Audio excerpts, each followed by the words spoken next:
Hello, അമ്മ മനസ്സിൻ്റെ പുതിയൊരു എപ്പിസോഡിലേക്ക് എല്ലാവർക്കും സ്വാഗതം. ചാനൽ ആദ്യമായിട്ട് കാണുന്നവരാണെങ്കിൽ ഒന്ന് സബ്സ്ക്രൈബ് ചെയ്തിട്ട് ലൈക്ക് ചെയ്യണേ. അങ്ങനെ ചന്ദ്രിക വളരെയധികം സന്തോഷത്തോടു കൂടിയാണ് കമ്പനിയിൽ വന്നിട്ടുണ്ടായിരുന്നത്. അവിടെ ഉണ്ടായിരുന്ന ആ വളരെ കുറഞ്ഞ സ്റ്റാഫുകളോടായിട്ട് ചന്ദ്രിക സന്തോഷത്തോടെ താൻ അറിഞ്ഞിട്ടുള്ള കാര്യങ്ങളൊക്കെ അവർക്കും പറഞ്ഞു കൊടുക്കുകയാണ്. നമുക്ക് വലിയൊരു ഓർഡറാണ് കിട്ടിയിരിക്കുന്നത്. ഒരു ജൗളിക്കടയിൽ ഞാൻ പോയിട്ടുണ്ടായിരുന്നു. അദ്ദേഹം പുതുതായിട്ട് ഒരു റെഡിമെയ്ഡ് ഷോപ്പ് തുറക്കുകയാണ്. അവിടത്തേക്കുള്ള മുഴുവൻ ഓർഡറുകളും നമുക്കാണ് കിട്ടിയിട്ടുള്ളത്. ബ്ലൗസ്, സാരി ബ്ലൗസ്, അതുപോലെ കുട്ടികൾക്കുള്ള ഡ്രസ്സ്, ആണുങ്ങൾക്കുള്ള ഷർട്ട്, പാൻറ്റ്, അങ്ങനെ മുതലായ എല്ലാ സാധനങ്ങളും നമുക്കാണ് ഓർഡർ കിട്ടിയിരിക്കുന്നത്. ഇതൊരു ചെറിയ ഓർഡറല്ല, വളരെ വലിയൊരു ഓർഡറാണ്. അത് കേട്ടതും എല്ലാവരും കൈയടിച്ച് ചന്ദ്രികയെ പ്രോത്സാഹിപ്പിക്കുകയാണ്. അവരുടെ കൂടെ തന്നെ സിദ്ധുവും ചന്ദ്രികയെ പ്രോത്സാഹിപ്പിച്ചുകൊണ്ട് കൈയടിക്കുന്നുണ്ടായിരുന്നു. അപ്പോൾ അതിലൊരു സ്ത്രീ പറയുന്നുണ്ട്, വളരെയധികം അംഗീകാരമുണ്ട് ചന്ദ്രികയ്ക്ക്. കാരണം നിങ്ങൾ ഈ ഒരു കമ്പനി ഏറ്റെടുത്തതിന് ശേഷം ഇത്ര പെട്ടെന്ന് തന്നെ ഇത്രയും വലിയൊരു ഓർഡർ നമുക്ക് കൊണ്ടുവന്നല്ലോ. ഇത് കേട്ടപ്പോൾ തന്നെ ഞങ്ങൾക്ക് വളരെയധികം സന്തോഷമായി മാഡം. ചന്ദ്രികയോട് അവർ പറയുകയാണ്. ചന്ദ്രികയ്ക്കും സിദ്ധുവിനൊക്കെ അത് കേട്ടപ്പോൾ ഒത്തിരി സന്തോഷമാവുന്നുണ്ട്. പിന്നെ കുറച്ച് കാര്യങ്ങളൊക്കെ ചന്ദ്രിക അവർക്ക് പറഞ്ഞു കൊടുക്കുകയാണ്. അതിനുശേഷം ഒരു കാറ്റലോഗ് എടുത്തിട്ട് ചന്ദ്രിക അവർക്ക് നേരെ കാണിച്ചുകൊണ്ട് പറയുന്നുണ്ട്, നമ്മൾ ഏത് മോഡൽ ഡ്രസ്സാണ് തയ്ക്കേണ്ടതെന്നുള്ളത് ഞാൻ കാണിച്ചു തരാം. അങ്ങനെ അവർക്ക് ഓരോരുത്തർക്കും ഓരോ പേജ് മറിച്ചിട്ട് കാണിച്ചു കൊടുക്കുകയാണ്. ഈ ഒരു ഡിസൈനിലുള്ളത് തയ്ക്കണം, ഈ ഒരു ഡിസൈനിലുള്ളത് തയ്ക്കണം എന്നൊക്കെ പറഞ്ഞിട്ട്. ഈ ഒരു ഡിസൈനിലുള്ള ബ്ലൗസൊക്കെ 18 വയസ്സ് മുതൽ 30 വയസ്സ് വരെയുള്ള എല്ലാ സൈസിലും തയ്ച്ചുണ്ടാക്കണം. അങ്ങനെ ഓരോരോ ഡിസൈൻസും കാര്യങ്ങളൊക്കെ അവർക്ക് വിശദമായിട്ട് പറഞ്ഞു കൊടുക്കുകയാണ്. അവർക്കും ചന്ദ്രിക പറയുന്നത് കൊണ്ട് തന്നെ പെട്ടെന്ന് മനസ്സിലാവുന്നുണ്ടായിരുന്നു. അവസാനമായിട്ട് ചന്ദ്രിക പറയുന്നുണ്ട്, അവർക്ക് ദീപാവലിക്ക് മുന്നേ ആയിട്ട് കട ഓപ്പൺ ചെയ്യണമെന്നുണ്ട്. അതുകൊണ്ട് തന്നെ അതിന് മുന്നായിട്ട് നമ്മൾ എല്ലാ ഡ്രസ്സുകളും തയ്ച്ചിട്ട് അവർക്ക് ഡെലിവറി ചെയ്യണം. നമുക്ക് മുന്നിൽ ഇനി 20 ദിവസങ്ങൾ മാത്രമാണ് ഉള്ളത്. ആ ദിവസങ്ങൾക്കുള്ളിൽ നമ്മൾ ഏകദേശം ഒരു 5000 ഡ്രസ്സോളം തയ്ക്കാനുണ്ട്.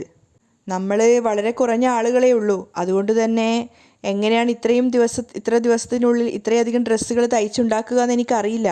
അതുകൊണ്ട് എനിക്ക് ചെറിയൊരു പേടിയുണ്ട്. അപ്പോൾ അതിലൊരു ചേച്ചി പറയുന്നുണ്ട്, നിങ്ങൾ ഒന്നുകൊണ്ടും പേടിക്കണ്ട മാഡം. എത്ര വലിയൊരു ജോലിയാണെങ്കിലും 20 ദിവസത്തിനുള്ളിൽ തന്നെ നമ്മൾ ഈ വർക്ക് പൂർത്തിയാക്കും. രാത്രിയെന്നോ പകലെന്നോ ഇല്ലാതെ നമ്മൾ ഈ ജോലി ചെയ്തിട്ട് പറഞ്ഞ ദിവസത്തിനുള്ളിൽ തന്നെ നമ്മൾ എല്ലാ ഡ്രസ്സുകളും അവർക്ക് ഡെലിവറി ചെയ്ത് കൊടുക്കുന്നതാണ്. അത് കേട്ടപ്പോൾ സിദ്ധുവിനടക്കം ആശ്ചര്യം തോന്നുന്നുണ്ടായിരുന്നു. ചന്ദ്രികയും വളരെയധികം സന്തോഷത്തോടെയാണ് ആ ചേച്ചി പറയുന്നത് കേട്ട് നിൽക്കുന്നത്. താങ്ക് യു ചേച്ചി, ചന്ദ്രികയും സ്നേഹത്തോടെ പറയാണ്.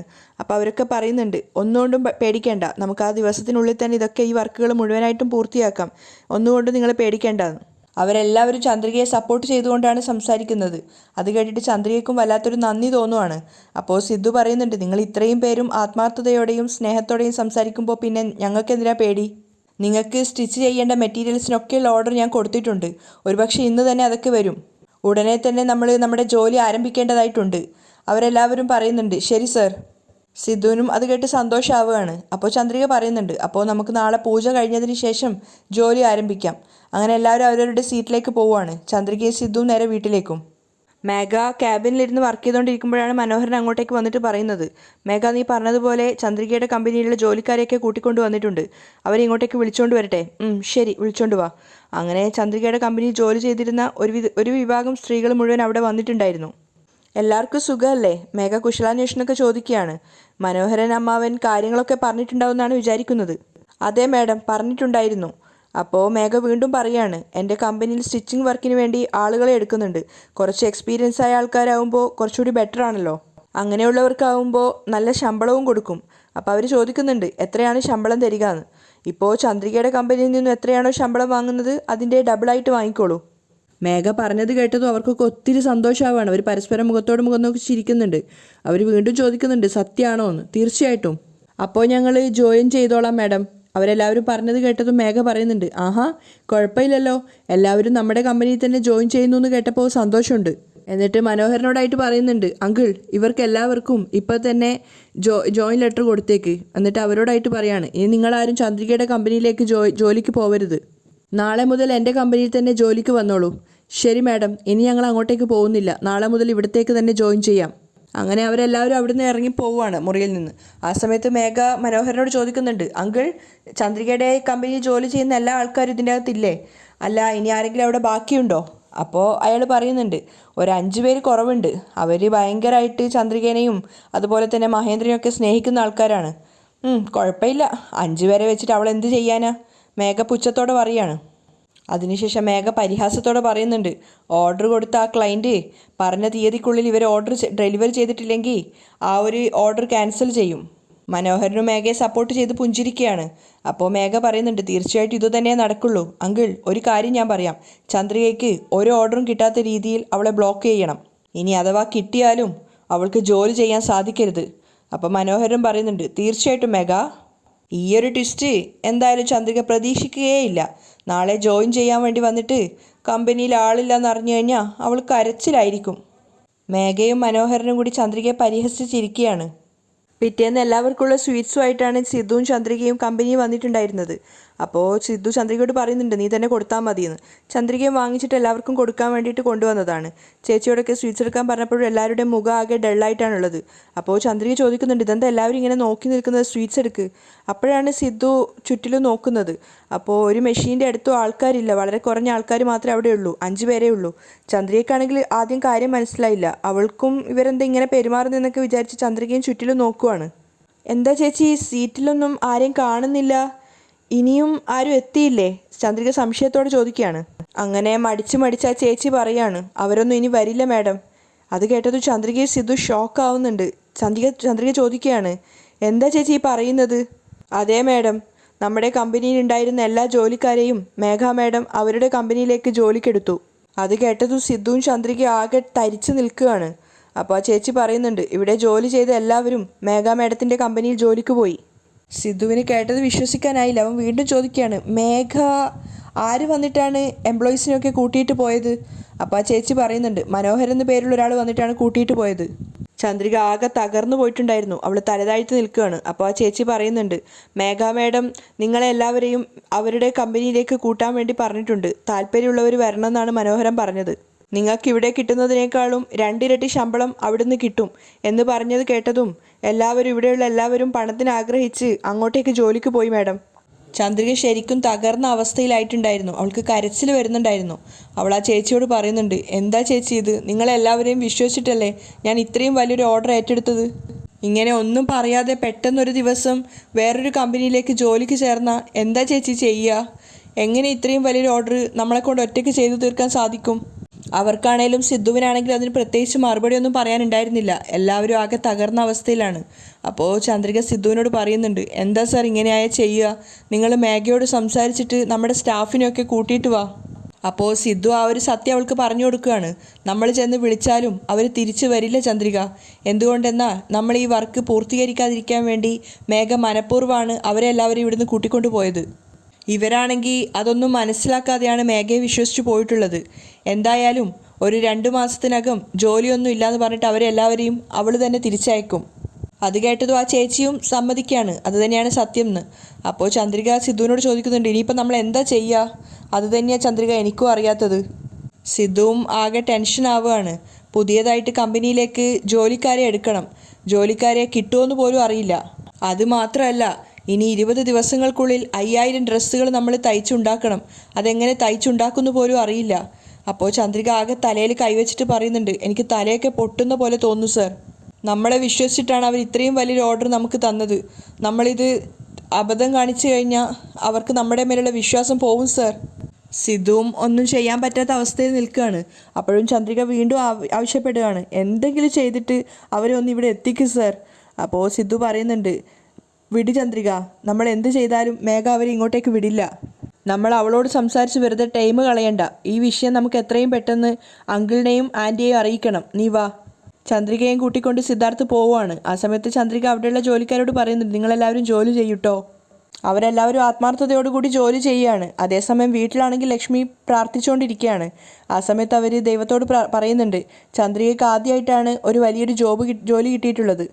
ഇത്രയും വലിയൊരു ഓർഡർ അവൾക്ക് നല്ല രീതിയിൽ ചെയ്തു തീർക്കാൻ സാധിക്കണേ. അവളുടെ അച്ഛനെ പോലെ ബിസിനസ്സിൽ അവളും വലിയൊരാളായി മാറണേ. ലക്ഷ്മി മനസ്സ് നിറഞ്ഞ സന്തോഷത്തോടെയാണ് പ്രാർത്ഥിക്കുന്നത്. അതിനുശേഷം പൂജയുടെ ബാക്കിയുള്ള കാര്യങ്ങൾ ചെയ്യുന്ന സമയത്ത് മഹേന്ദ്രൻ അവിടെ ഇരുന്നിട്ട് മലറിനെ പഠിപ്പിച്ചുകൊണ്ടിരിക്കുകയാണ്. അപ്പോൾ ലക്ഷ്മി പ്രാർത്ഥിക്കാനുള്ള കാര്യങ്ങൾ ചെയ്യുന്ന സമയത്ത് മഹേന്ദ്രൻ മലറിനോട് പറയുന്നുണ്ട്, മുത്തശ്ശി പ്രാർത്ഥിക്കാൻ വേണ്ടി പോവുകയാണ്, നമുക്ക് മുത്തശ്ശിയുടെ കൂടെ കൂടാം എന്ന് പറഞ്ഞിട്ട് പുസ്തകം മാറ്റിവെച്ചിട്ട് അവർ രണ്ടുപേരും ലക്ഷ്മിക്ക് പിന്നിൽ വന്ന് നിൽക്കുകയാണ്. പൂജ കഴിഞ്ഞതിന് ശേഷം 3 പേരും കൂടി ചന്ദനം നെറ്റിയിൽ തൊടുന്നുണ്ടായിരുന്നു. അപ്പോൾ 6 മണിയായിട്ടും ഇനിയും ചന്ദ്രികയെ കാണുന്നില്ലല്ലോ എന്നൊക്കെ ലക്ഷ്മി വേവലാതിയോടെ പറയാണ്. അപ്പോൾ മഹേന്ദ്രൻ പറയുന്നുണ്ട്, വിഷമിക്കേണ്ട ലക്ഷ്മി, ഇന്ന് ചന്ദ്രികയ്ക്ക് പുതിയൊരു ഓർഡർ കിട്ടിയതല്ലേ, അതുകൊണ്ട് തന്നെ അവൾ വരാൻ കുറച്ച് ലേറ്റ് ആവുമായിരിക്കും എന്ന് പറയാണ്. അപ്പോഴാണ് സിദ്ധാർത്ഥിൻ്റെ കാറിൻ്റെ ശബ്ദം മലര് കേൾക്കുന്നത്. അപ്പം മലര് പറയുന്നുണ്ട് സിദ്ധുവിൻ്റെ കാറിൻ്റെ ശബ്ദമാണ്, അമ്മ വന്നിട്ടുണ്ടാവുന്നു. അവൾ വേഗം ഇറങ്ങി പുറത്തേക്ക് പോവുകയാണ്. അപ്പോൾ മലര് പറഞ്ഞ പോലെ തന്നെ സിദ്ധാർത്ഥിൻ്റെ കാറിൽ നിന്ന് ചന്ദ്രിക വരുന്നുണ്ടായിരുന്നു. അവരെ കണ്ട സമയത്ത് മലരും അടുത്തേക്ക് ഓടിച്ചെന്ന് കെട്ടിപ്പിടിക്കുകയാണ്. അവർ 3 പേരും അകത്തേക്ക് വന്ന സമയത്ത് സിദ്ധാർത്ഥ് അവിടെ ബെഡിലും അതുപോലെ തന്നെ ചന്ദ്രിക നിലത്തും ഇരിക്കുകയാണ്. പക്ഷെ അവരുടെ 2 പേരുടെയും മുഖത്ത് ആകെ സങ്കടം ഉണ്ടായിരുന്നു. അപ്പോൾ മഹേന്ദ്രൻ ചോദിക്കുന്നുണ്ട് എന്തെങ്കിലും പ്രശ്നമുണ്ടോ എന്ന്. അതിനൊന്നും അവർ മറുപടി പറയുന്നില്ല. ഇന്ന് പുതിയ പ്രൊജക്റ്റ് സ്റ്റാർട്ട് ചെയ്തോ മഹേന്ദ്രൻ ചോദിക്കുകയാണ്. അതിനും ചന്ദ്രിക ഒന്നും പറയുന്നില്ല. അപ്പോൾ സിദ്ധാർത്ഥാണ് പറയുന്നത് ഇല്ല അങ്കിൾ, തുടങ്ങിയിട്ടില്ല. അതെന്താ മോനെ, എന്താ തുടങ്ങാത്തത്? അയാൾക്ക് മനസ്സിലായില്ല. അപ്പോൾ സിദ്ധാർത്ഥ് കുറച്ച് ദേഷ്യത്തോടെ പറയാണ് മേഘ വല്ലാതെ ഓവർ ആവുന്നുണ്ട് അങ്കിൾ. നമ്മൾ ഈ പ്രൊജക്റ്റ് നല്ല രീതിയിൽ ചെയ്തു തീർക്കരുതെന്ന് വിചാരിച്ചിട്ട് അവൾ മെനക്കെട്ട് ഇറങ്ങിയിരിക്കുകയാണ്. മഹേന്ദ്രനും ലക്ഷ്മിക്കും ഒന്നും മനസ്സിലാവുന്നില്ല. മഹേന്ദ്രൻ പറയുന്നുണ്ട് എനിക്ക് നീ പറഞ്ഞത് മനസ്സിലാവുന്നില്ല, അതിനു മാത്രം മേഘ എന്താ ചെയ്തത്? അതിന് മറുപടി പറയാനാവാതെ സിദ്ധു നിൽക്കുകയാണ്. അപ്പോൾ ചന്ദ്രികയോട് മഹേന്ദ്രൻ പറയുന്നുണ്ട് ചന്ദ്രിക മോളെങ്കിലും പറ. അപ്പോൾ വിഷമത്തോടെ ചന്ദ്രിക പറയുന്നുണ്ട് നമ്മുടെ കമ്പനിയിൽ ജോലി ചെയ്തുകൊണ്ടിരുന്ന 20 പേരെ അധികമായിട്ട് ശമ്പളം കൊടുത്തിട്ട് മേഘ അവളുടെ കമ്പനിയിലേക്ക് കൂട്ടിക്കൊണ്ടുപോയി അച്ഛാ. അത് കേട്ടതും മഹേന്ദ്രനും ലക്ഷ്മിയും ഞെട്ടിത്തരിച്ച് നിൽക്കുകയാണ്. ദൈവമേ, ലക്ഷ്മി പറയുന്നുണ്ട്.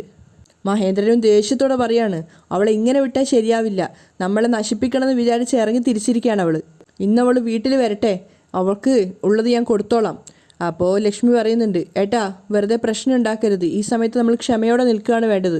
ചന്ദ്രിക ഇപ്പോൾ കമ്പനിയിൽ എത്ര ആൾക്കാർ ജോലി ചെയ്യുന്നുണ്ട്? അപ്പോൾ ചന്ദ്രിക സങ്കടത്തോടെ പറയാണ് വെറും 5 പേര് മാത്രമേ ഉള്ളൂ. അത് കേട്ടത് മഹേന്ദ്രൻ പറയുന്നുണ്ട് വെറും 5 പേരെ മാത്രം വെച്ച് ഇത്രയും വലിയൊരു പ്രൊജക്റ്റ് നമ്മൾ എങ്ങനെയാണ് മോളെ ചെയ്യുക? അതാ അങ്കിൾ എനിക്കൊന്നും മനസ്സിലാവുന്നില്ല, സിദ്ധാർത്ഥ സങ്കടത്തോടെ പറയാണ്. അപ്പോൾ ലക്ഷ്മി പറയുന്നുണ്ട് വിഷമിക്കേണ്ട ചന്ദ്രിക, ദൈവം നമ്മളെ കൈവിടില്ല. എനിക്ക് സ്റ്റിച്ചിങ് അറിയാം, മോളുടെ അച്ഛന് കട്ടിങ് വർക്കൊക്കെ അറിയാം, ഞങ്ങളും വന്ന് ഫാക്ടറിയിൽ ജോലി ചെയ്യാം ചന്ദ്രിക. അത് കേട്ടത് മഹേന്ദ്രൻ സന്തോഷത്തോടെ പറയാണ് അതേ മോളെ ഞങ്ങളും വരാം. അത് കേട്ടപ്പോൾ ചന്ദ്രികയുടെ ഉള്ളിലൊരു പുതിയ പ്രതീക്ഷ വരുന്നുണ്ടായിരുന്നു. അപ്പോൾ ചന്ദ്രിക എല്ലാവരോടായിട്ട് പറയാണ് എനിക്കും സ്റ്റിച്ചിങ് ഒക്കെ അറിയാം. അപ്പോൾ സിദ്ധു പറയുന്നുണ്ട് പിന്നെ എന്താ പേടിക്കാനുള്ളത്, നമുക്ക് എല്ലാവർക്കും കൂടി ഒത്തൊരുമയോട് കൂടി ചെയ്യാം. നമുക്ക് മുന്നിൽ സമയമുണ്ട്, നമ്മൾ ഹാർഡ് വർക്ക് ചെയ്യുവാണെങ്കിൽ നമുക്കിതെന്തായാലും തീർച്ചയായിട്ടും തീർക്കാൻ പറ്റും. അതെ അച്ഛാ, എനിക്കും വിശ്വാസമുണ്ട്. നമ്മൾ തളരാതെ രാവിലെയും രാത്രിയൊന്നും ഇല്ലാതെ വർക്ക് ചെയ്ത് കഴിഞ്ഞാൽ തീർച്ചയായിട്ടും നമുക്ക് ഈ വർക്ക് നല്ല രീതിയിൽ സക്സസ് ആയിട്ട് തീർക്കാം. എല്ലാവരുടെയും മുഖത്തൊരു പ്രതീക്ഷ വരുന്നുണ്ടായിരുന്നു. അപ്പോൾ ചന്ദ്രികയോട് മഹേന്ദ്രൻ പറയുന്നുണ്ട് ഇനി എന്തിനാ മോള് വിഷമിക്കുന്നത്, നീ ടെൻഷൻ ആവണ്ട, നാളെ തന്നെ നമുക്കിത് തുടങ്ങാം. നമ്മളെല്ലാവരും ചേർന്ന് ഈ പ്രൊജക്റ്റ് സക്സസ് ആയിട്ട് തീർക്കണം. നമ്മളെ നശിപ്പിക്കണമെന്ന് വിചാരിക്കുന്ന ആ മേഘയുടെ മുഖത്ത് കരിവാരി തേക്കണം. മഹേന്ദ്രൻ പറഞ്ഞതിനോട് സിദ്ധുവും യോജിക്കുകയാണ്. അപ്പോൾ ലക്ഷ്മി പറയുന്നുണ്ട് ചന്ദ്രിക നിന്റെ നല്ല മനസ്സിന് ദൈവം ഒരിക്കലും നിന്നെ ഒറ്റപ്പെടുത്തില്ല, നീ വിചാരിച്ചതുപോലെയൊക്കെ നടക്കും, വിഷമിക്കരുത് ചന്ദ്രിക. അപ്പോൾ ചന്ദ്രികയും പറയുന്നുണ്ട് ഇപ്പോഴാണ് എനിക്ക് സമാധാനമായത്. അപ്പോൾ സിദ്ധു മഹേന്ദ്രനോട് പറയുന്നുണ്ട് അങ്കിൾ എങ്കിലും ഞാൻ പോയി ദിവസക്കൂലിക്ക് സ്റ്റിച്ചിങ് ചെയ്യുന്ന ആളെ കിട്ടുമെന്ന് കൂടി ചോദിച്ചിട്ട് വരാം. ശരി, ആദ്യം തന്നെ വേഗം അത് ചെയ്, ഇനി ഒരു നിമിഷം പോലും നമുക്ക് മുന്നിൽ വേസ്റ്റ് ആക്കാനില്ല. മഹേന്ദ്രൻ പറഞ്ഞത് കേട്ടതും സിദ്ധാർത്ഥ് വേഗം അതിനു വേണ്ടി പോവാണ്. അങ്ങനെ പിറ്റേന്ന് കമ്പനിയിൽ വെച്ച് പൂജ നടത്തുകയാണ്. ഈ ഒരു വർക്ക് സ്റ്റാർട്ട് ചെയ്യാൻ വേണ്ടിയിട്ട് പോവുകയാണ്. ആ സമയത്ത് പൂജയൊക്കെ കഴിഞ്ഞപ്പോൾ ചന്ദ്രിക സ്റ്റാഫുകളോടായിട്ട് പറയുന്നുണ്ട് നമ്മൾ ഈ വർക്ക് തീർക്കരുതെന്ന് വിചാരിച്ചിട്ടാണ് ഡബിൾ ശമ്പളം കൊടുക്കാമെന്ന് പറഞ്ഞിട്ട് മേഘ ഇവിടെയുള്ള 20 പേരെയും കൂട്ടിക്കൊണ്ടു പോയത്. അവൾ നമ്മുടെ ജോലി ചെയ്യുന്ന ആൾക്കാരെയൊക്കെ കൂട്ടിയിട്ട് പോയത് കാരണം നമ്മുടെ ജോലി നിന്നു പോകുമെന്നാണ് വിചാരിക്കുന്നത്. പക്ഷേ അങ്ങനെയല്ലാതെ നമ്മൾ തെളിയിച്ചു കൊടുക്കണം. നമുക്ക് മുന്നിൽ 20 ദിവസങ്ങളാണുള്ളത്. പക്ഷേ ജോലി ചെയ്യുന്ന സമയം വളരെ കുറവേ ഉള്ളൂ. പക്ഷേ രാവിലെ എന്നോ രാത്രിയെന്നോ ഇടതടവില്ലാതെ ജോലി ചെയ്യുകയാണെങ്കിൽ തീർച്ചയായിട്ടും നമുക്ക് ഈ വർക്ക് പൂർത്തീകരിക്കാൻ സാധിക്കും. ചന്ദ്രികയുടെ ആ ഒരു സംസാരം കേട്ടപ്പോൾ സിദ്ധുവിനടക്കം എല്ലാവർക്കും സങ്കടം തോന്നുന്നുണ്ടായിരുന്നു. സ്റ്റാഫുകളടക്കം ചന്ദ്രികയെ നോക്കി നിൽക്കുകയാണ്. അവിടെയാണ് ഇന്നത്തെ എപ്പിസോഡ് വൈൻഡപ്പ് ചെയ്യുന്നത്.